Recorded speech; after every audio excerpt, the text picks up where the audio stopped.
Welcome back, Dodecadorks. We're the 12-sided guys. We have Scott playing Ornan, At your service. Sabrina playing Cilvy, Oh, hello. Jordan playing Mawgrim, You're most welcome. Matt playing Guy, That is my name. Don't wear it out. and me, Paul, as the 45-year-old Aeonan Inquisitor currently standing in the doorway about ready to smite our heroes. But we'll get to that in a moment. First, listen to the things I'm going to say and then do them. If y'all aren't on the Discord yet... if y'all aren't on the Discord yet, what the hell? Come hang out with us. Share your thoughts, memes, etc. And if y'all aren't patrons yet, what the hell? Go to patreon.com/12sidedguys and get your bonus content, including our Noxious Nocturne campaign recap. And if y'all ain't left a 5-star rating and a glowing review, what the hell? It takes like 5 minutes and really helps us out. What the hell, guys? And if y'all haven't checked out our shop at 12sidedguys.com, what the hell? We got buttons. And we're trying to figure out which Crystal Codex character was the favorite based solely on button sales. You know, the buttons that have a pin on the back so you can pin it anywhere, kind of like Ramblin' Rod used to wear. And if y'all don't know who Ramblin' Rod is yet, what the hell? His picture got posted on the Discord a month or so ago. Anyway, if you ever ended up in hell with nothing but Griswold's Edge to keep you safe, then this podcast is for you. It's Chorus of the Forsaken, Episode 10.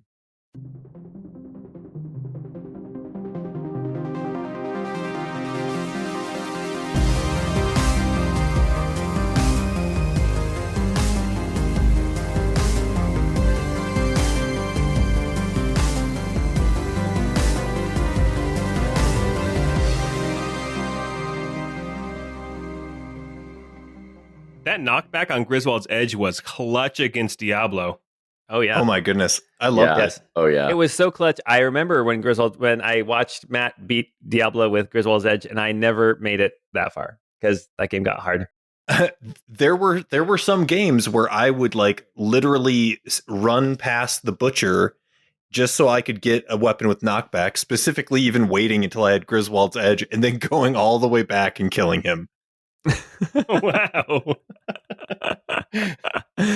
I just never played that game without duping. I don't know how people did it.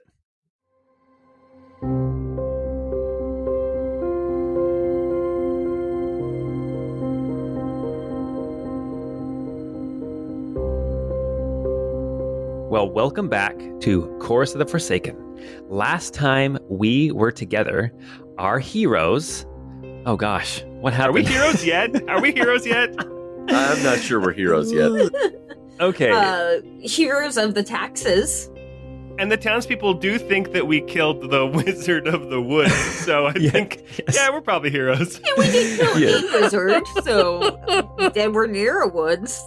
I got it. That's the name of our party. Our party should just be called the Heroes ? The heroes?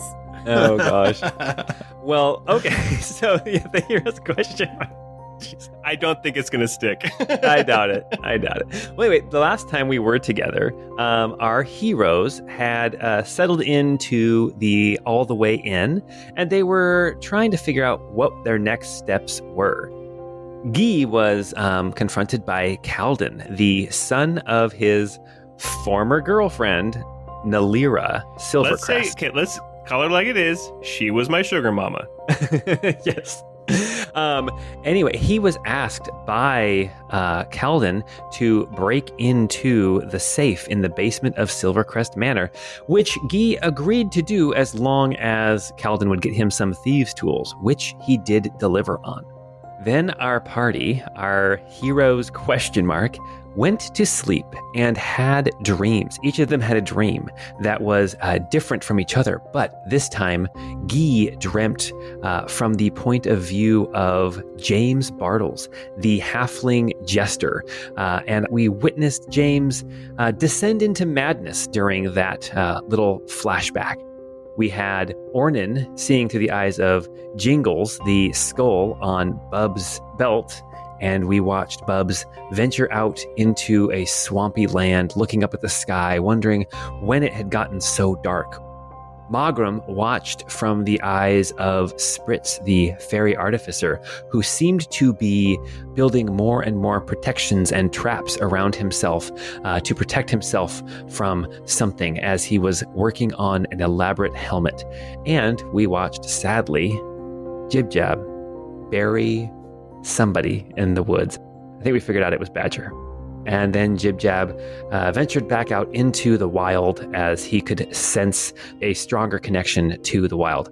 But also what happened is our party, Guy, Ornan, Mawgrim, and Cilvy, were all able to venture back into the memories of these other people, back to that day in Oak Road when everything seemed to go wrong. They were able to glean some more information, including that apparently Oak Road is somewhere warmer than Beregrad. Also, that apparently it was 200 to 500 years in the past, based solely on the fashions of the day. The hats were too big and they weren't wearing enough hose. That's right, exactly. We also saw that the figure that was raised up out of the sarcophagus was not necessarily dead, more like starved and emaciated, but living flesh, white hair hanging down. And the last thing that we gleaned was that this was not raising someone from the dead. This was more of a breaking a barrier. And then our party woke up. Guy then, true to his word, went back to Silvercrest Manor, turning himself invisible, almost getting caught by a pooping butler, but not. He sneaked down into the basement and attempted multiple times to break into the safe, including using a crowbar, but was unable to get in. He then... Do we know that Percy was actually pooping? Because he may have just been doing the crossword, and that's the only place he's got some peace and quiet. Well, anyway, then Guy sneaked back out of the house with empty hands. Back at the All the Way Inn in the morning, Tobias, the tax collector from the Baron, came and asked them to help accompany him back to Redlum with all of the treasure that they were able to glean in an effort to cover all of the missing taxes for the town of Beregrad. Our heroes kind of agreed that they would make a gold a day to help protect all of this heading back to Redlum. And the last thing that happened, Ornan decided to go check on the food that he had left out for the visitor who had been stealing food a couple nights before. They saw footprints in the mud and that the food was missing, and Cilvy, with her amazing tracking skills, was able to follow the footprints all the way to the southeast of the town to a little pond called Carlin Pond, where they found, this is a really long intro. I guess a lot happened last time. We're good at D&D. They found this abandoned house on the other side of the pond, and after convincing the person inside to come out, they discovered a small elf boy, probably 10 or 11 years old, who said his name was Dilar, and he was from the town Knuckle Creek, which had been attacked by creatures. He informed you that he was being protected by someone named Myra, and he was being protected from her friends. You deduced that she must be that missing Aeonin Inquisitor. Supposedly there were 4, but you've only seen 3. As you are talking to Dilar, suddenly from the door behind you, you hear a voice, and it is Myra. She says that Dilar is under her protection, and that is where we are right now.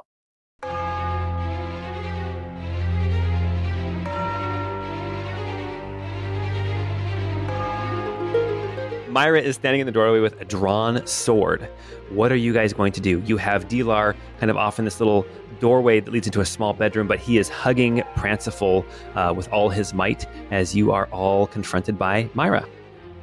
My hands are up. My sword is not drawn or anything. Yeah, Cilvy as well. We don't mean any harm. We were just coming to see who was in need of our help. Why did you follow me? Well, you made your tracks kind of obvious, and it does seem like you wanted to be hidden. So, better us than somebody worse. And your disappearance has caused a bit of an issue amongst the Inquisitors that are still in town. And we wanted to warn you that I think pretty much every able-bodied trained combatant will be leaving the town within the next 24 hours, and so you may be the only one in town with any kind of martial skill. Yes, I had heard the rumors about Knuckle Creek. I know that my brethren are heading that way to go and stop the beasts that have begun terrorizing the towns. In fact, they've probably already left. Yeah, I made some ration packs for them last night, and I think they headed on their way either right then or in the morning. They're well on their way to Knuckle Creek. What made you stay behind and abandon your companions, if I may be so bold to ask? You see she bristles at that a little bit. She says, I have not abandoned my companions. No, I actually was out at Knuckle Creek. I was investigating the rumors that the beasts out around the town were becoming more and more wild. And what are your intentions with this child? And Mawgrim is going to be, I'd like to roll an insight on whatever it is she answers. Go ahead and roll insight. I got an 18. She says, Dilar is a victim in all that has happened. His home was attacked 3 days ago by the creatures that have been harassing the town of Knuckle Creek. But his family was not the only ones attacked. When I found him, he was cowering in his home alone, and it is my duty to protect those who are weaker, especially from the creatures and the abominations that infest this land. Your insight of 18, you get the impression that she is leaving something out, but you're not sure what. Everyone else can roll insight if they want to. So Guy rolled a 13, but I already have my own suspicions, so. Ornan got a 20 on his insight. Nice. Cilvy got a 9, so not super insightful. I would say Ornan and Mawgrim, you guys can both tell that something's missing. She's leaving something out, especially considering what Dilar has already told you about the fact that it seems like he is the source of the blast that decimated his home, but you can't tell what she's leaving out. Did we know that he was the source of the blast? Or did I just, not understand you? So Matt and Guy had deduced that, Okay. just because we were talking about him potentially manifesting some power. And they only talked about one house being burned. The other ones were all, attacked and pierced and slashed, but no bludgeoning. Somebody called that out in our Discord. It was Yes. just piercing and slashing damage, so. It was just piercing and slashing damage, yes. but Dilar's house was the one that was burned, and so the assumption there that Guy is making is that Dilar was afraid and some kind of power manifested in him that set his house ablaze. Yeah. When you were talking to Dilar in our last episode, Guy, you asked, have you manifested something? And then Dilar breaks down and starts crying. He says that his that they killed his parents or whatever. So he doesn't actually say that it was him, but I think it was That's kind right, of that's right. Yeah. Can I Yeah. say something here to what she said then? Yeah, go for it. I'll just say, then it's fortunate that you came upon Dilar and you didn't mistake him for one of those abominations that you hunt. Mawgrim's going to step forward and kind of interrogate her a little bit further. And he's going to say, a bit strange, no, for an Inquisitor to abandon her position and her group within the city and abscond with a child refugee from a neighboring village. It feels that there is more at play here, She doesn't like it when you say she abandoned them. and yet they have no idea where she is. I have to figure out what to do with Dilar, but then I will go back to them. And what would figuring it out entail? What will you do to this child? She kind of narrows her eyes at you all, and she is going to try to get a feel for you guys. She's going to make an insight check on you. Guy's going to put his face mask up. Actually, he probably already had it up to make Dilar feel better, but he's just going to have a great big smile on his face, trying to make her feel comfortable. Okay. Sylvie's gonna look mysterious as hell. Ooh, Cilvy, you're looking mysterious as hell. Mawgrim doesn't necessarily trust her.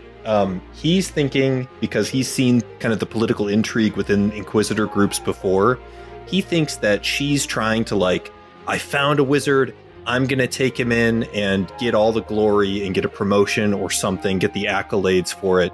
He doesn't trust that her intentions are totally benevolent. Okay. Ornan is going to step up and say, I get it. Vantorians, you guys are far more focused on hunting out the beasts than someone who might need to be lid on a lamp, if you will. So why don't you leave the boy with us, and you can go on back to Moose Knuckle Creek. Knuckle Creek. Sorry. It's Knuckle Deep Creek. Sorry, it was knuckle deep in the Moose Knuckle Creek. What was it? The creek over there. She stands up very proudly, and she says, yes, I am a Ventorian, and that is what we do. We protect people like Dilar from the creatures out there. Of course. But Dilar needs more protection. She rolled an 11 on her insight, so she still seems a little bit standoffish with you all. But she turns to you, Ornan, after you say leave Dilar with you guys. She says, and what will you do with him? Well, we'll take better care of him than leaving him in an abandoned hut out by the lake. No, listen, you've done a good job keeping him safe. Everybody. You've done a good job keeping him safe. Have you heard of the compliment sandwich?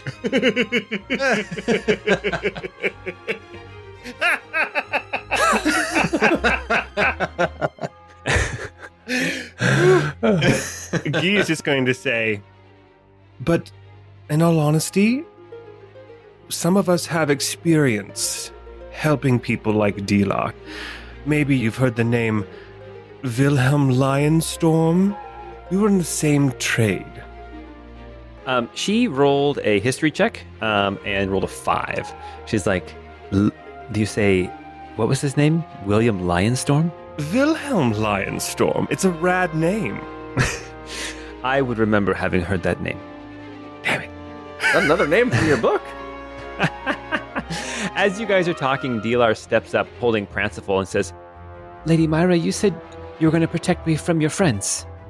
And then she says, yes, Dilar, I am going to protect you from anyone, including my friends. She asks you again. She says, I ask you again, what will you do with Dilar?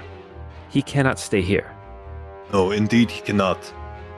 We'll keep the boy far away from the Inquisitors and keep him rightly safe. Are we gonna take him with us? What would we do with him? I'm sure we'd find a place for him. There are plenty of people who do not take kindly to the burning of children who would be willing to help him. Make an insight check or perception, all of you. Maybe we should ask a dealer what his thoughts are. I rolled a 3 insight, so Ornan got a 9 insight. Cilvy got a solid 2. Victor got a 23. Or a Mawgrim, sorry. yeah, you keep saying Victor. I'm like, who's Victor? Sorry, my bad. Yeah. So Mawgrim's full name is Victor Mawgrimski, Okay. but he goes by Mawgrim. Okay. That makes more sense. Okay. I think that Cilvy and Ornan and Guy, you are having this kind of back and forth, parsing words, trying to figure this woman out. Whereas Mawgrim, you now instantly you click what was missing about what she said. And when Guy says children ending up on the fire, you see a burning passion in her eyes, Mawgrim, that you instantly recognize that Myra she will die before Dilar ends up on a fire. Okay. With that, Mawgrim would visibly much more relax. His intensity, his posture would come down quite a bit. His hands would kind of come up in whoa, okay. I apologize for being so confrontational. I think he could read enough from that he's like, I can see her intention. What he would say then is he's like, listen, Myra, I understand that there are complications with you being an Inquisitor and finding somebody who has aptitude and is a Pahaftma. Sorry. And she's like, what? Still makes me giggle to say that. She's like, what the heck's that? You guys realize that is, Guy made that up on the spot. Canon, he made up that term just to sound important to Cilvy. I like the fact that everyone else is using it as if it's a real thing. And then when people are confused, they're like, oh, you've never heard that term before?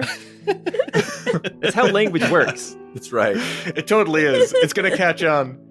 By the end of this campaign, just random people in the streets are going to be like, I heard they were a Pahaftma. And we're going to be like, yeah, nailed it. We They did were that. picking their neighbor's potatoes. Their hands were getting all gringy. Oh, I love it. But anyway, Mawgrim's going to say, like, I understand the complications of being an Inquisitor and feeling compassion for one that has aptitude for the arcane arts. As you know, there are places where they could go, where they could receive perhaps some training and some protection, where they might be free from the direct eye and scrutiny of the Inquisitors. But alongside an Inquisitor is no place for someone of his apparent skills or aptitudes. He does need to leave, and we are in a position to take him potentially with us to a different location. She sheathes her sword, and she steps into the house finally. So now she is in the room with you, and she closes the door behind her. She looks at the four of you, and then at Dilar, and she says, I think that you're right. Him being with me is not the right answer. I have a calling. I have been chosen of Aona. She has gifted me with her power, and I must use it. And what better time to use it than now, when the creatures and abominations out in the woods are harassing the good folk of Knuckle Creek. I cannot keep Dilar with me. But one thing you said, sir, you said to train him. That I cannot allow. Besides, just enough for him to not hurt himself or others. That seems like that's Dealer's decision to make, not yours. And certainly I was not implying that the child be weaponized, but he clearly needs training in order to be able to control these impulses. Yes, I will agree that he does. And you will see to this? You will make sure that he does not end up on a pyre? Well, it sure wouldn't be us putting him on the pyre. I think that would be your folk. Not all my folk. What I'm asking is, will you protect him from others? People who worship Aona differently than I do. People like Acolyte Xander, the dwarf who's with me. That one was rightly upset that you weren't around anymore. Yes, he can bite my bottom. I don't care. You tell him, girl. He's about at the height of that. Yeah, okay. Damn. Regardless, he is a brother in service of Aona, and I should go to him. I would leave Dilar in your care if you swear to me, if you swear a solemn oath that you will do everything in your power to protect him, to keep him away from others, other inquisitors, other Aonan acolytes who will do him harm, and that you will see to it that he will not do himself harm either. You strike me as an honest individual. I give you my word that we will do what we can to protect the child and to see him to a place of some degree of safety. As you know, there is no guarantee of safety in this world, especially for one of his skills. But we will do what we can. I would say this, though, Myra. Rather than you go back to your comrades immediately, I think we might ask that you lay low perhaps for another day or two while we get a head start. Because I think and I suspect that you are aware that if your comrades decide to question you, and they use all methods at their disposal to extract truth from you, then the truth of this situation may get to them, and then they may pursue us. Make a persuasion check. This is a woman who feels a deep sense of urgency and responsibility to go west to Knuckle Creek. However, you make a very good point. No, not a great roll. It's just a 4. She says, I understand what you're saying. However, I must help my brethren. I would urge you to get Dilar away as soon as possible. I will hold my tongue. Well, I pray that you do, and for as long as possible. Then I leave him in your care. She goes over to Dilar. She gets down on her knees. He is crying again. He's saying, no, don't go, Myra. Don't go. And she puts her hand on his head, kind of brushes his hair back, and she says, No, Dilar, you're strong. These 4 will take care of you. They have given me their word. You'll be as safe with them as possible. Do what they say, follow their directions, and they will get you someplace safe. And he kind of sniffs and nods. And then he gives her a big hug and says, "Thank you, Myra, thank you." And she, as she's hugging him, puts her head on his head, gives him a little kiss on the top of his head, stands up, goes over into the corner of the room, grabs a bag, turns back around to you and says, "I'm off for Knuckle Creek. I would recommend that by the time we get back, you are gone." And then she goes to the door, opens it, and walks out. We're probably going to head toward Lone Shore, so if you are forced to give any information, that's where we're headed. Lone Shore. She's walking away. She hears you, but she doesn't look back. And she heads over to, remember there were 2 rowboats. There was the one that you came in, and there was another one that had been beached. She gets into one of the other rowboats and starts rowing back across the lake. All right, and here you all are in this building with a young boy holding Pranciful.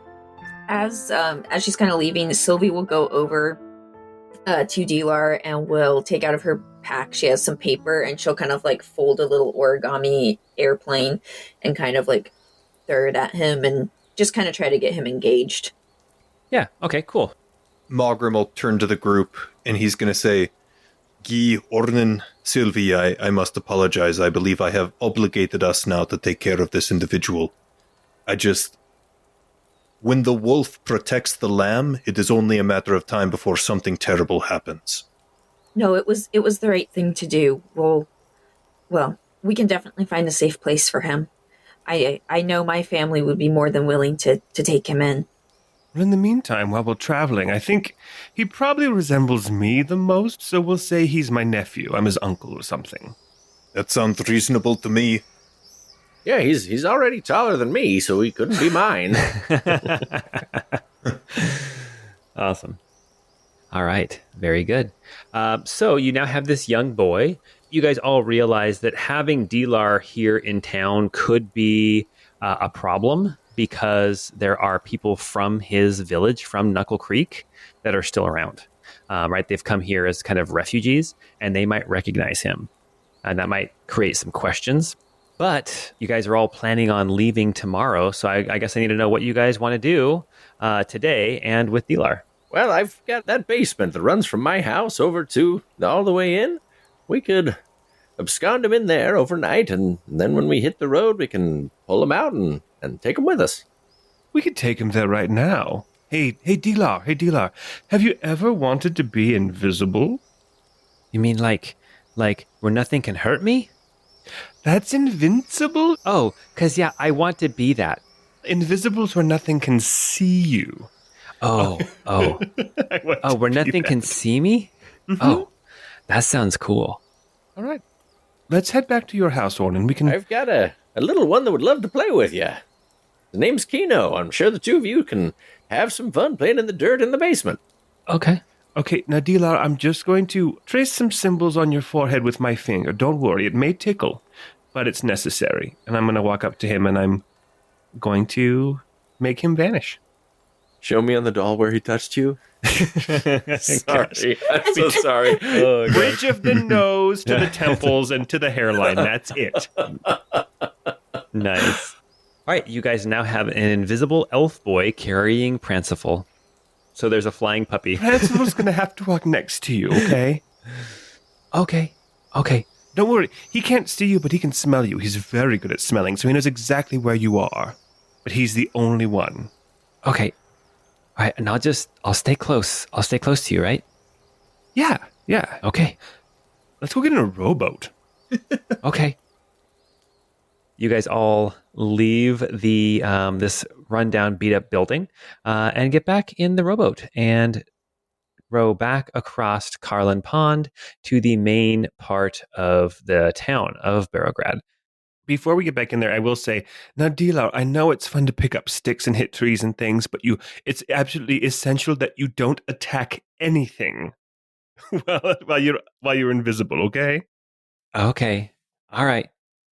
Um, all of a sudden, he turns visible as he's swinging a stick at an apple hanging from a tree. I know, Come right? on. Yeah. I was just thinking if I were walking through the forest as a little kid, I would definitely find a stick and start hitting things. That's awesome. Does that All count right. as an attack? Or throwing rocks, Yeah, exactly. As you head back into Beargrad, you guys pass by the herbalist's house, you pass by the Temple of Shantea, and head back up towards the All the Way Inn and Ornan's house, where you tuck Dilar away. I'm guessing you take him down into the basement in the cellar where all the mushrooms are, light a couple of candles or torches because it's dark down there, and then you're going to get Kino to go down and play with him too? Yeah, I would have brought Kino down to play with him, keep him company. Awesome. Yeah, so as you leave Dilar for the moment, Dilar and Kino are downstairs. Dilar's no longer invisible, but they are kind of doing that weird like, hi, what's your name?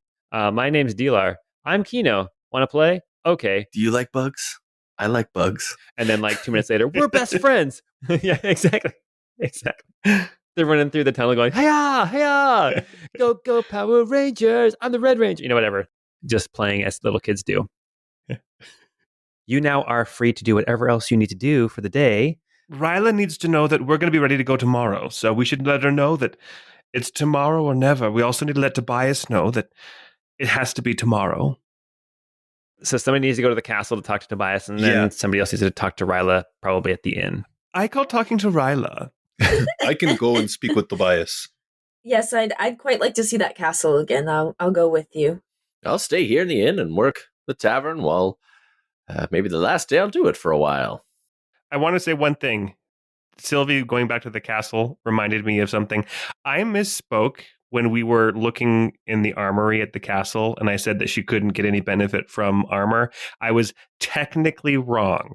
She could get all of the AC benefits of wearing armor, but the drawbacks are huge. Like, you can't cast spells, and you have disadvantage on basically everything. So technically you could have had a higher AC, but you wouldn't have been able to do anything. Not good value. Yeah. Well, then let's start with Ornan and Guy as Cilvy and Mawgrim start making their way north towards the castle. Ornan and Guy come up out of the basement into the All the Way Inn, and it is not hard to find Ryla. Ryla is sitting at a table. It looks like she is sitting across from a couple who are talking to her, and she looks to be scribbling some things on some paper as she is having some sort of like a meeting. As you watch her for a couple of maybe like 30 seconds or something, she stands up and they stand up and then they shake hands. A little bit of gold is exchanged, and then she says, "All right, we'll see you tomorrow morning, bright and early." And then the couple leaves. Oh, did you find some more passengers for your caravan? Yes, actually, I've been hard at work, and I think I'll be able to do it. I think that she kind of looks around the room, waves you over to come closer. I'll come close. Maybe even a little too close, but not so close. Comfortably close, but closer. Unnecessarily close. Close enough that I could very easily just put my hand on her elbow. What's Ornan going to do? Ornan's just watching. He's listening. Close enough to listen, but not enough to smell her. Air sniffing. Got it. Here's the deal. I have access to 2 wagons as well as horses, and we're leaving tomorrow. I've already been gathering up some folk who want to get out of here. Considering all of the trouble going on in Knuckle Creek, I've got some people who want to head further east, more into civilization. So we have some people who are ready to go, and I have the wagons. I just need you guys for protection. Now, the people that you'll be bringing with you, are they from Beargrad or are they from the Knuckle Creek area? The couple who I was just speaking with, they're actually from Knuckle Creek, but damn it. I did speak with our good friend Tobias, and he has actually hired one of the wagons completely. He is ready to go tomorrow as well. This is great news. We'll have a caravan ready to go in the morning. She kind of looks around the room. She's like, let's not spread word too loudly. Okay? Yeah, I understand. Remind me of the name of your old partner. Why would you need to know his name? She really does say that. He'll be stranded here, is what you're saying. basically, until another caravan comes through that he can kind of attach himself to. She says, Gideon will be fine. Oh, I wasn't trying to guilt trip you. I was just wondering if Gideon was going to be one of the ones coming, or if he was going to be staying behind. She looks around. She's trying to be surreptitious, but she's not very good at it. And she says, Gideon won't be coming with us. Okay, that's competition for me. Oh, did I say that out loud? I'm so embarrassed. And I put my hand on her elbow. So embarrassed. Ew. I didn't realize you and Gideon were sweet on each other. What? What are you talking? Me and Gideon? No. No, not at all. Well, we actually have, oh, dang it. Do I continue with the thing about him being my nephew? But there'll be people there from Knuckle Creek who would recognize him. He could still be your nephew. Like, why are you in the city? That's true. Okay. Well, we'll also have, my nephew with us. But don't worry, he won't get in the way. He's small. He's taller than me. He's small but hardy. You know, you can put him to work, child labor. Don't even have to pay him. All right. Well, as long as he doesn't get in the way, doesn't make a mess, doesn't slow us down, that should be just fine. Right. Tomorrow morning, first light? Yes, tomorrow morning we leave at first light. Okay. So don't be late. I don't have to sleep much. I'll be okay. I just made a roll real quick to see how well you touching her elbow went over. I rolled a 10. You don't know. You touched her elbow. Yeah, she didn't slap your hand away, but she also didn't reciprocate. She touched my leg. Yes. Kill him. No, shoot him. Okay. Yeah, she didn't reciprocate any touching, but she also didn't pull her arm away. As you are finishing up your conversation here with Ryla, we have Mawgrim and Cilvy tromping back to the castle just as the rain clouds open and rain starts to fall from the sky. Not terribly hard, just kind of a misting for now, but looking up, it looks like it might start raining relatively hard later today as well as overnight. There are a lot of rain clouds in the sky.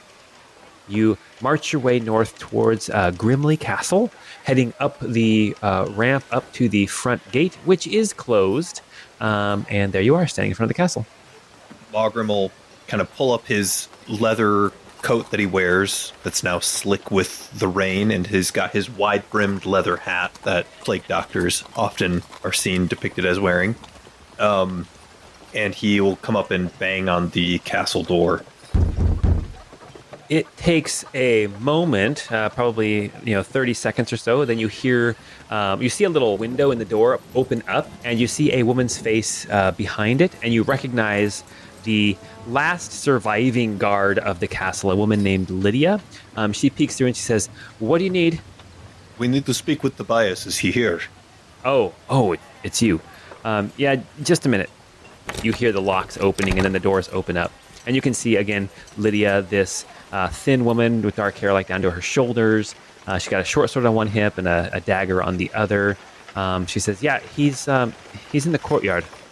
I'm pretty sure you know the way." Excellent, thank you.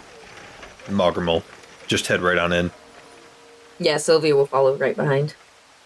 As you guys move into the castle and you move through the Great Hall and out into the courtyard, you can see that Tobias is there standing in the rain. He's got a cloak pulled up over his head.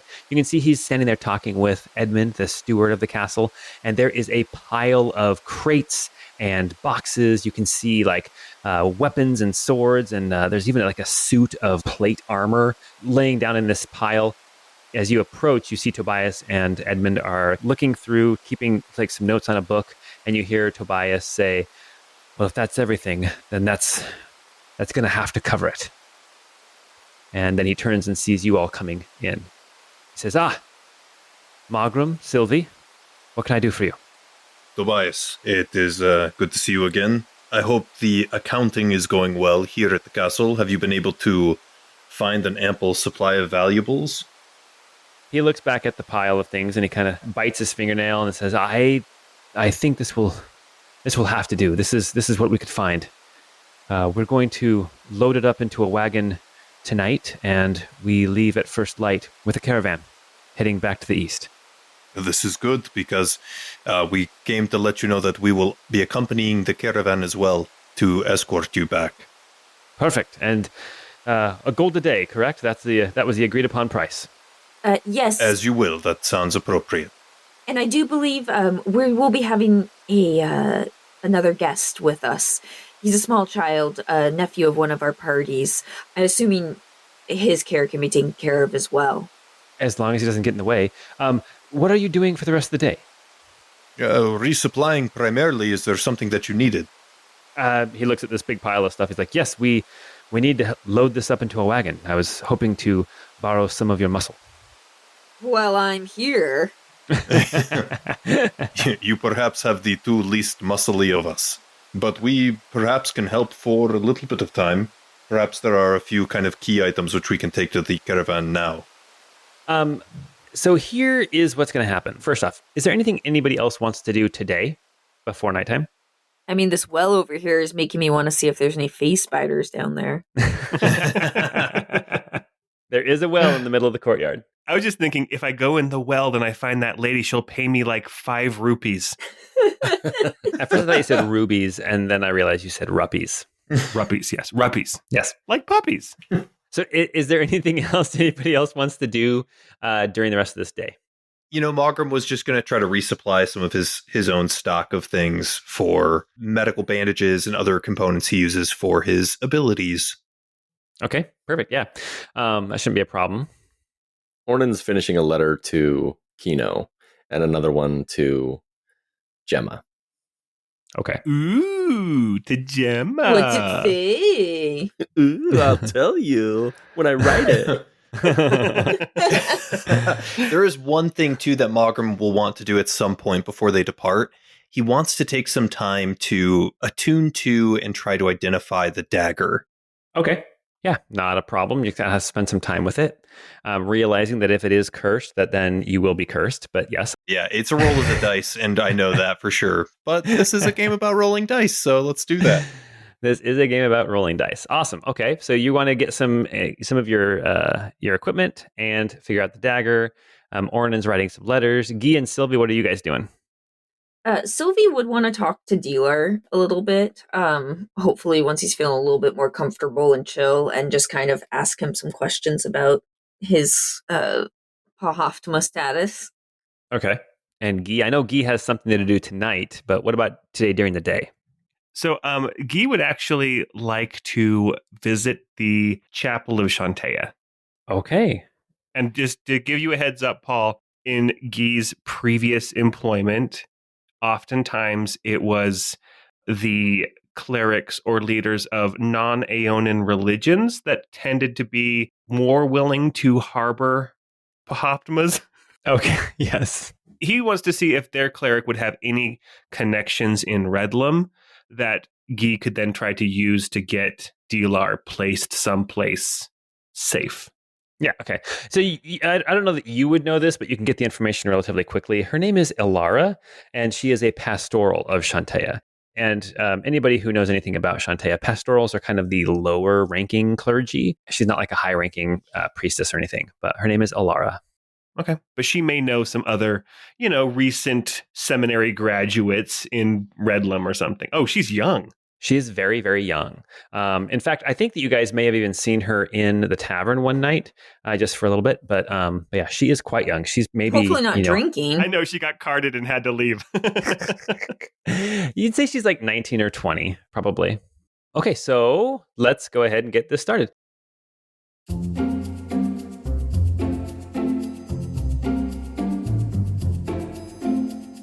Mawgrim, it's fairly simple for you to go over to the herbalist house, actually.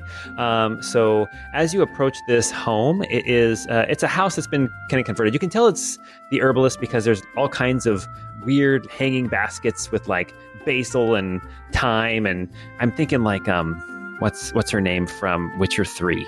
Remember the herbalist in that first town where you're like, I wonder if Geralt can hook up with this woman, but you can't. Yes, you can.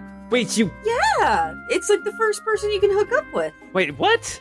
Nuh-uh. The herbalist? Like the first herbalist you run into? Oh, you're thinking the herbalist in White Orchard. We are thinking of Kira Metz, who is the herbalist once you get out of the prologue area. Okay. But she ends up being like an actual powerful sorceress. That's Oh, the yeah. confusion. No, I'm talking about We're the one thinking in... Kira Metz. Yes, yeah, okay.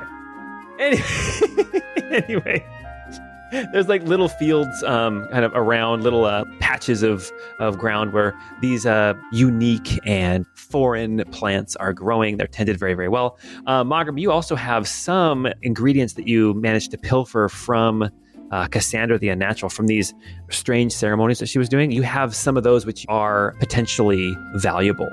What I'd like to do, like, I'll buy a few glass vials and some different things for cooking up some chemistry for making the different things that Mawgrim uses. So he's going to need, like, milk of the poppy and distilled oils from poison ivy plants, venom from snakes and insects, things of that nature. All of this kind of weird stuff, but it all comes out as ways of having antiseptics and coagulants and analgesics and stuff like that he uses. And morphine. Basically, yeah. That's his painkillers that he uses for his healing stuff. It's like a concoction of morphine and adrenaline and epinephrine that is from venom. So yeah, all that stuff. A little morphine cocaine mix. Yeah. Right. And then he'll probably pick up like some basic supplies of food and stuff. So if it's cool with you, I'm guessing he'd maybe spend about 2 gold on all that stuff. Yeah. And then anything he had pilfered from Cassandra, he would want to sell that. I don't know how much you might think that might be worth, but he'll probably just sell whatever he can't use. Right. I would say that whatever you had pilfered would be a wash of whatever you want. And then also, I'd mentioned when you first were pilfering things, you have, as you're talking with the herbalist, her eyes get wide. She's like, oh, I could really use this. And some of the ingredients that you have would be able to make either 6 healing potions or 2 greater healing potions. So if you want, you can spend a little bit of money and get some healing potions. Basically, you're just paying for her time. Is that something you'd be interested in doing? What would that cost be? Mawgrim's pretty broke. Yeah, healing potions are normally 50 gold pieces. I'd say if you gave her everything, you could get 1 greater healing potion or 3 healing potions for free. She would just keep the other ingredients as your payment. Yeah, deal. Let's do that. So which one do you want? 1 greater or 3 regular? Let's do 3 regular. Okay, awesome. And if we're being honest, when we get back with the group, Mawgrim's going to hand each of those to everybody else because he would heal himself, but he wants them to be able to heal each other or heal him if he goes down. So, right. All right. So that is your experience there with the herbalist. Ornan, you are in the All the Way Inn. It is kind of the early afternoon when things are a little slower as everyone's getting ready for the dinner rush, and you take some moments to pen out your letter to Kino.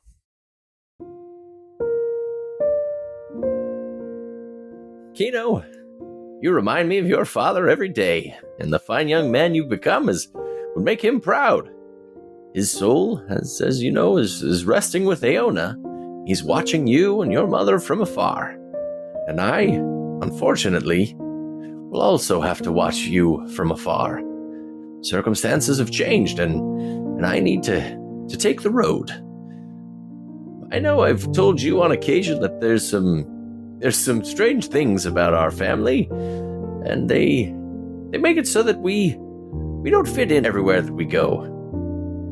Maybe one day I'll be back and I can explain more to you, but your mother has all the details on this. In the meanwhile, I will write letters as often as I can. I'll try for once a week, but they might come in really randomly, and you might get a batch of 10 of them at once. Wouldn't that be something? It's probably because our tax dollars aren't going to the post office like they should be. Now, I did leave something for you. Something rather special. When your father and I were just becoming young adults, we joined the Glimhaven Militia. And I have your father's old tabard. I've left it on your bed for you.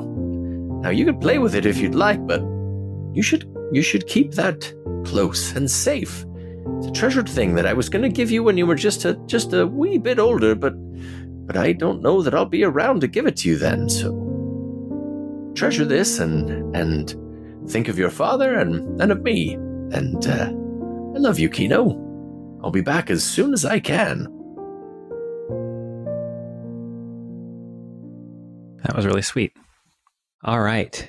Cilvy, you make your way down into the cave beneath Ornan's house, the cave that connects Ornan's house to the all the way in. You can see that at this point, Kino has gone back up to go grab a snack, and you see that Dilar is down here by himself playing with Pranciful. Hi, Dilar. How are you doing? You feeling a little bit better? He doesn't really look up. He's just kind of petting the dog, as you know, as kids do. We're like, yeah, I'm good, and he's just petting Pranciful's head. Well, I'm really glad that we got to meet. My name's Cilvy. I wanted to ask you a few questions. Would that be okay? Yeah, I guess. Yeah. And as she's kind of leaning down, she'll sit down next to him. She will just use a minor illusion and create, I don't know, some cool little fireworks. Whoa. How did you do that?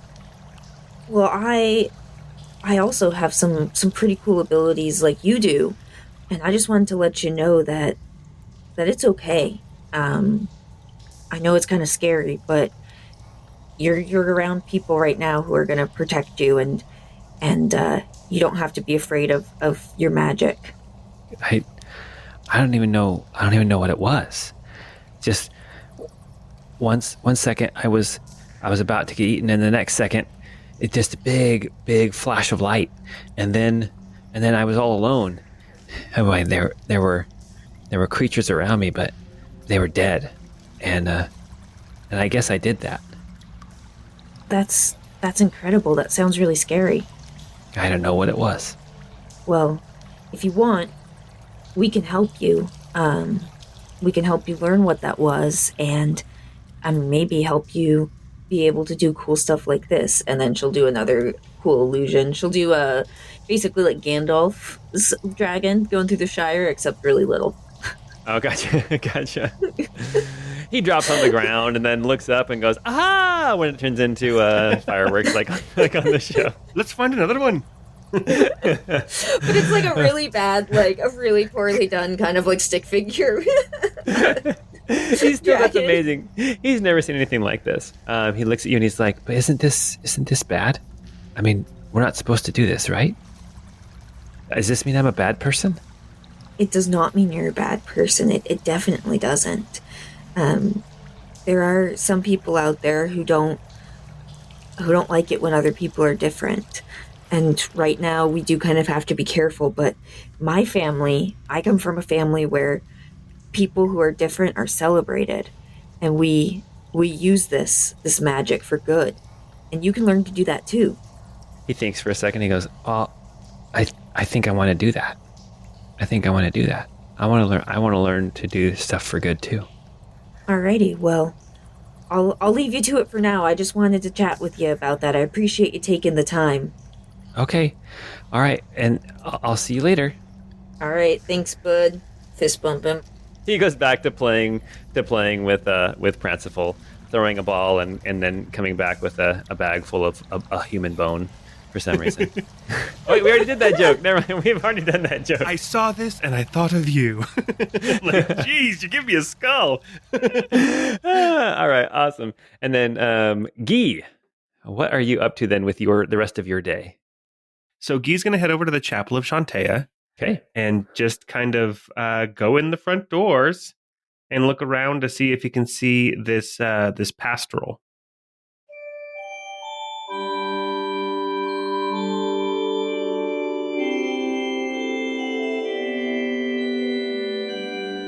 The Chapel of Shantea it's roughly square, almost like a plus sign. It's not super large, but it is new. It is well built. It's got big windows on the sides. The roof in the center is green glass, like a greenhouse. And you can see all around it are these gardens with flowers and shrubberies. And it's taken very good care of. You approach the Chapel of Shantea from the west. And when you go into the chapel, you can see that even though it's raining outside, it is bright in here. the dim light coming from the sky. It's blocked out by the clouds, but it still lights up this room.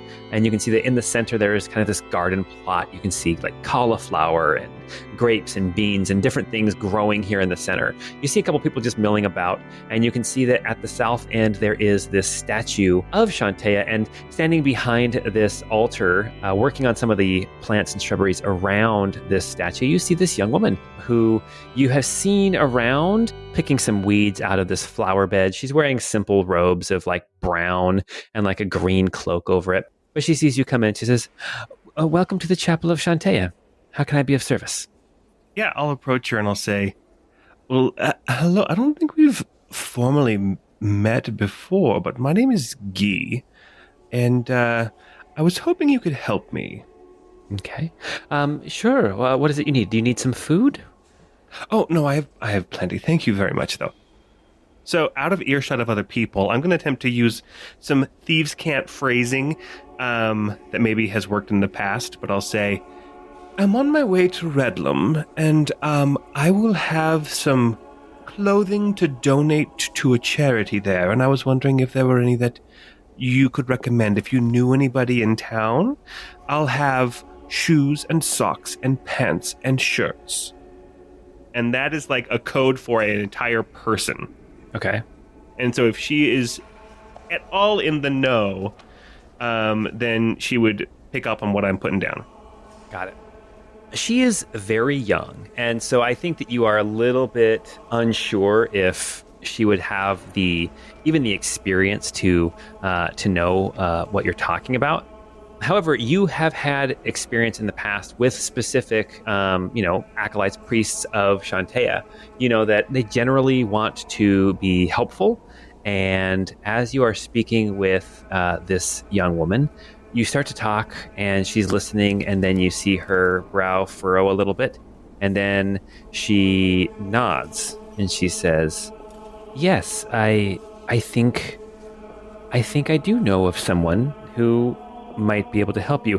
Why don't you wait here for a second? I'm going to go and find their name, but they are in Redlum, and they would be more than happy to accept your donation."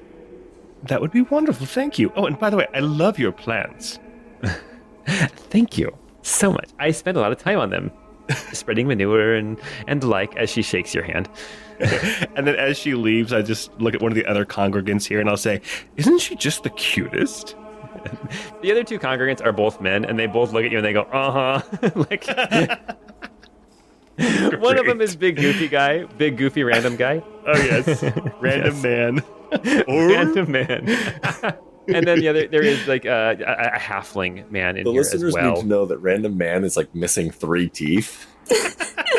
Yes. Yeah, but he looks so gosh. darn happy, though. He does. He looks like the guy who peaked in high school, but like stayed in a small town and is still doing just fine, you know? Oh, man. Exactly. Uh, After a few minutes, you see Alara come back out, and she's got a little a piece of paper, and she hands it to you, and she says, "This person will be more than happy to accept your donation, and I really appreciate you coming to the Chapel of Shantea. I wish there was more I could do for you here."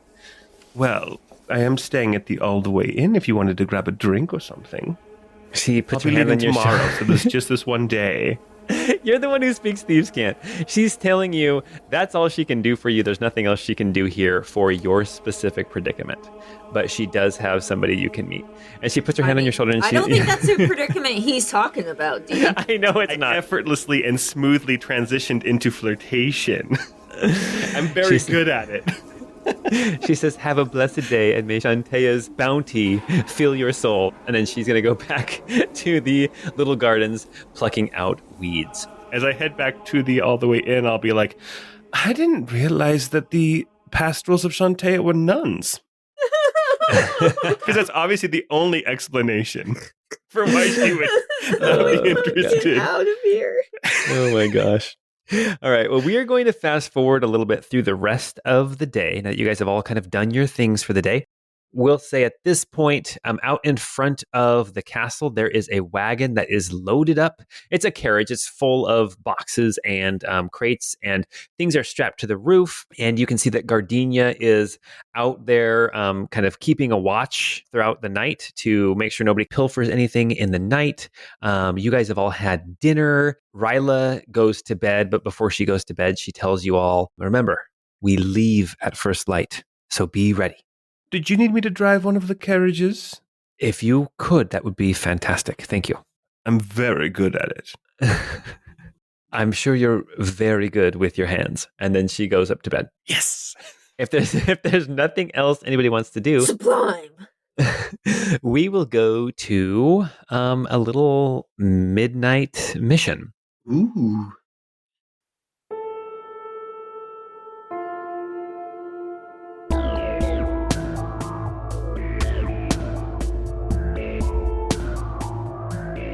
As everyone is asleep, either in their home or in the All the Way Inn, I'm guessing that after 4 hours of trancing, Guy comes to and is going to make one more attempt at breaking into the safe of Silvercrest Manor. And it's a good thing that there's not really a lot of people here who can arrest me. Because I think I'm getting caught tonight. Okay. All right. How are you doing this? Same way I did last time. So I'm going to be invisible, and I'm going to go in that back servant's entrance. And I'm going to attempt to just go right down into the basement, right to the safe. Okay. This time, I won't even make you roll. There's no resistance. There's nobody pooping, nothing. The door is unlocked as you would expect. There's no resistance. He wasn't constipated. Very loose stool, watery even. Exactly. You make your way down into the basement. As you get down into the basement, you can see again the trophies on the wall. You see the pelts and things. As you come around the corner to that curtain that is drawn across the entryway that leads into the room with the safe, when you come around there, you see that the room is already lit. There is somebody down there, and you see Calden is down there sitting on one of the boxes waiting for you. I'm going to attempt to silently move past him and just start picking the lock invisibly. Okay. All right. Why don't you make a stealth check? I have advantage because he can't see me, I'm assuming, right? Yes. No, you're invisible. Okay. So I got a 7. I got a nat 1, and this looks like I rolled a 5. So Okay. I got a 7 total. Okay. As you start approaching the safe, because he rolled a 17, that's the roll. That's not even with perception. You step on a floorboard and there's a creak, and he stands up. He's like, "Who's there? Guy?" Yes, it's me. I was being very sneaky. I didn't realize that you could. And he's kind of looking around the room. He can tell where your voice is coming from, but he's like not making eye contact with you because he can't actually see you. I didn't realize you could do this. Oh, this wasn't me. This was a potion. Oh, okay. I'm going to try attempt a deception check on that. That's a 25 deception. Okay. If you can get a natural 20. Oh, it's a 2. It's like, oh, of course. A very good use of the potion. Okay, I came down to lend whatever assistance I can because I can't stay here any longer. And I need this done tonight, if it can be done. Where will you go? I will leave. I cannot be around my mother anymore. There's a caravan leaving tomorrow. I am aware. I already have a place in it. I need to see. I need to see if there's anything in this safe. All right, let's give it a try. And I'll pull out the lock picks, and I'm going to try to stay invisible while I do it. I don't know if he'll be able to help me if I'm invisible. Well, he's there, so he can help you. It's fine. You can have advantage. Okay, all right. So I'm going to attempt to pick this safe again. While I'm doing this, so I will be talking to him, and I'll say, "You seemed pretty nervous when you thought that I was some kind of wizard." It's not safe to do certain things when certain people are around, as I'm sure you're aware. I'm totally aware. In fact, this potion was probably highly illegal.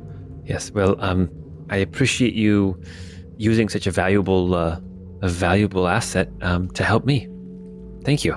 I promised to do what I could, and it crushed me that I failed last night, because usually I'm very good at this. Oh, your note said that something came up. I didn't realize that you failed. Well, something came up and I couldn't get it open last night. I mean, yeah. Okay. Why don't you make your rolls? Okay, it's a 10 and a 14 with advantage, so the 14. Okay. It needs an 18, right? Yeah, it's an 18. You start working on it, and you feel like you're starting to get it, but I mean, you've been working on it now for like a half an hour. We'll say that at this point, your invisibility wears off. Poof. You are now visible. Okay. All right. You have some more time to work on this if you want to try again. You have about 7 minutes in this dark room alone. Kaladin, what do you want to do? I 7 minutes in heaven. Speaking of 7 minutes in heaven, I got a 7 on my next attempt with advantage. Oh, Got man. a 7 and a 5. Oh my gosh. Now at least like an hour and a half has passed by of you just working on this. He's like, are you sure you can do it? You can see that Kaladin is starting to like sweat, starting to get nervous. He's kind of glancing around. Are you sure you can do this? I can do this. Okay. He is going to put his hand on your shoulder and he's going to say, I believe in you. And I want you to make a perception check. That's a 21. Why can't I should have saved that roll, Paul? And he rolled a 19. As he touches you, he tries to disguise some kind of movement of his hand, but you recognize the subtle casting of a spell, and you have guidance on this next roll. Oh, jeez. With advantage. And I'll look at him, and I'll give him a kiss on the cheek, and I'll say, for luck.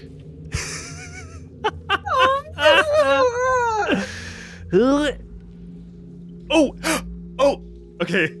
I got a 17, then with the extra D4 for guidance, it bumped it up to a 19. Yeah, some extra D. Oh my gosh. All right. Okay.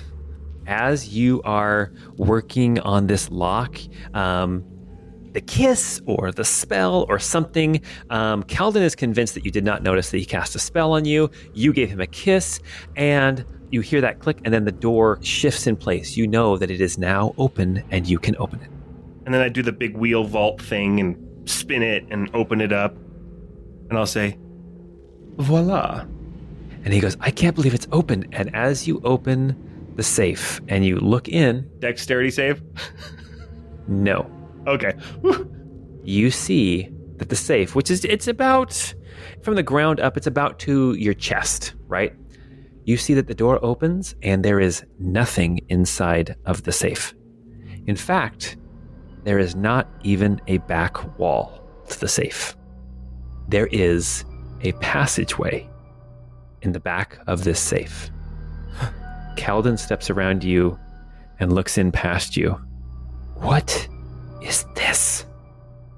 What are you going to do? That's all he does? Because the way you moved his token, I thought he was going to try to shove me in there and then lock me in some basement torture dungeon. Ugh. Honestly, I was expecting to find, like, a notebook, a dossier, whatever fancy things spies are usually getting from safes. Would you like to check it out with me? Yes, I would. He goes over to the candle that he had brought down here, and he brings it with him. And he goes in first. And are you going to follow? I will follow, but before I start following him, as he gets a little ways ahead of me, I'm going to go ahead and do Investiture of the Void, trying to hide it from him. Okay. Because I don't have my armor on, again. And I don't think I have any weapons with me, probably, either. Well, no, I would probably at least have, like, a dagger. Like, whatever's on my normal belt. So, yeah, like a sword and a dagger, but I don't have my shield or my armor.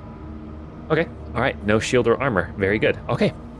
You and Kaladin move into this dark hallway. The floorboards are old and kind of rotting. Not old like ancient, but old like wood that sits on dirt for a long period of time. You know what I mean? Maybe 12 years old, maybe 20 years old, but not like a century old.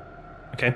and you venture into the safe, and you can see that there is this 10-foot long hallway. You have to duck to get through the safe, but then you're able to stand up in this hallway. At the end of this hallway, you can see that there is a curtain that is drawn across the hallway, and Calden steps up to it and pushes the curtain aside.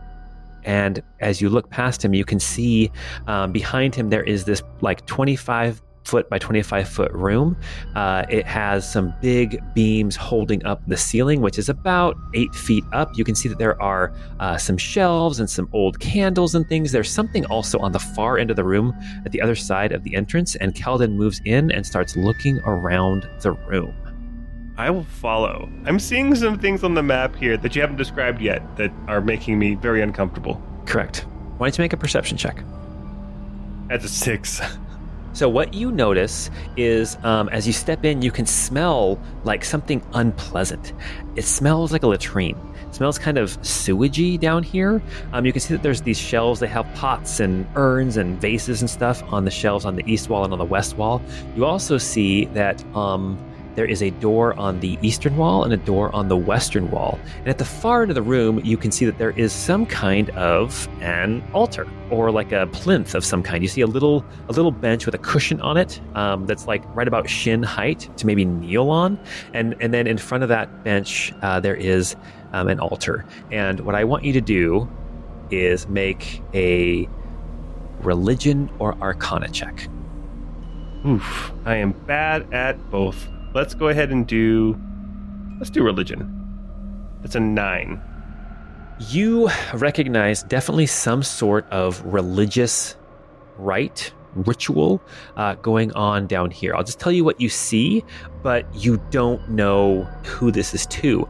But you can see that there is like a dark stone altar, and there is a skull sitting on top of the altar. It looks like a human skull, old and bleached with time, but spaced around the skull, you see 7 red rubies, kind of in the shape of a teardrop. They're cut into the shape of a teardrop. They're not like set in the altar. They're just resting on the altar around this skull. But also right in front of the skull, you see another smaller little altar. And on that, there is a gold dish. And on that dish, there is what looks like some fleshy lump of something. It takes you a second to realize that it's like an old, leathery, dried out human heart with a dagger stuck in it. Oh. Before Calden can move too much around the room, I'll say, "Don't move. Give me a minute." He looks at you and puts his hands up. What? No, just no. I'm not like threatening you. He looks at you in the eyes and he says, "No, I know you wouldn't hurt me. Is there a trap?" There could be. Why don't you go back and will you attempt to pull the safe door closed, but not like seal it, just in case we can't get out? I'm going to. I picked up something, a little skill. I'm going to attempt to do it, but it'll take me about 10 minutes. And I will kneel down and I'll pull out my book off my belt and I will start putting out some little trinkets, little totems and carvings, little pieces from a pouch of components. And I will start to ritually cast Detect Magic, which I call Behold the Weave. I'm going to attempt to see the weave of magic in this room. Okay. Okay, Gale.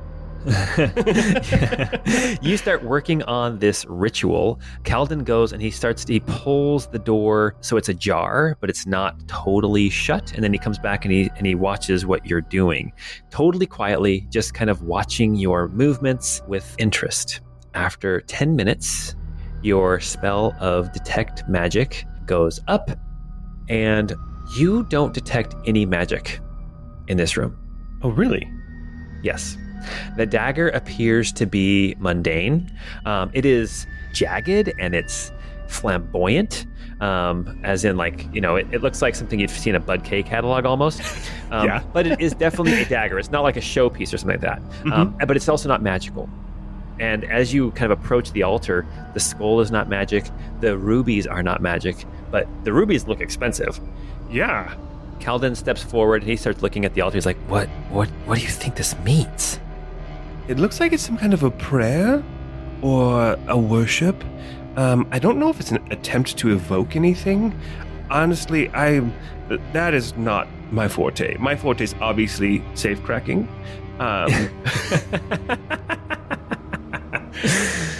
Oh, gosh.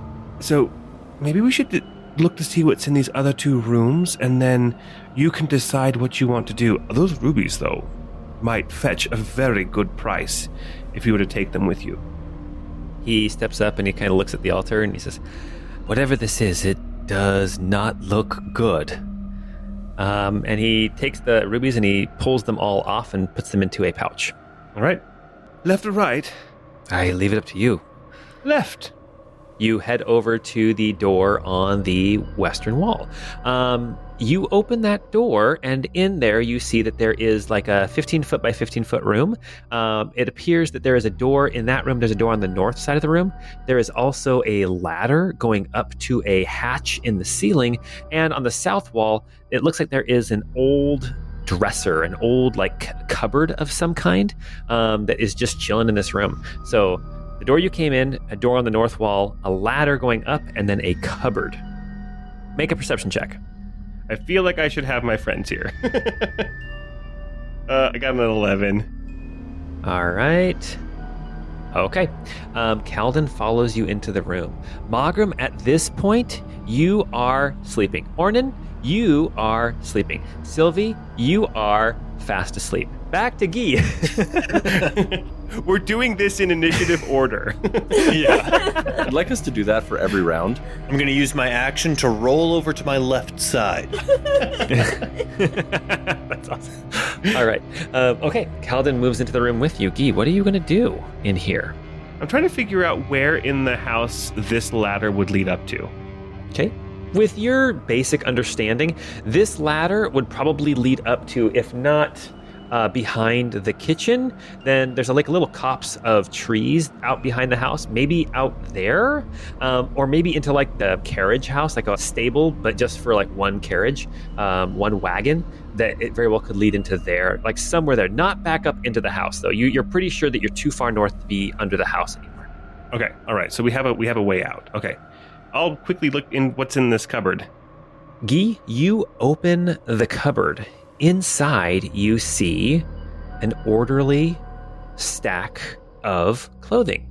As you're kind of trying to figure out what you're seeing, you see a shirt, pants, hose or socks, shoes, a jacket, all folded up nicely in a little pile. And then next to that, another one, and another one, and another one. There are 8 little stacks of clothes, all lined up. And as you look at these clothes, you recognize that each one looks a little bit older, a little bit more aged. The style looks a little bit different, moving back through the 8 different stacks of clothing. As you are looking at this cupboard, kind of scratching your head like, what is happening? Suddenly, you hear the click of the lock of the safe as somebody has shut you in. And that's where we're going to stop for tonight. Jeez. Well, on that note, hey, thanks for listening. Don't forget to come chat with us on Discord. Also, if you want more content, go check out our Patreon. At some point, I will start streaming more regularly again. Anyway, until we get together next time, we hope you have a great time.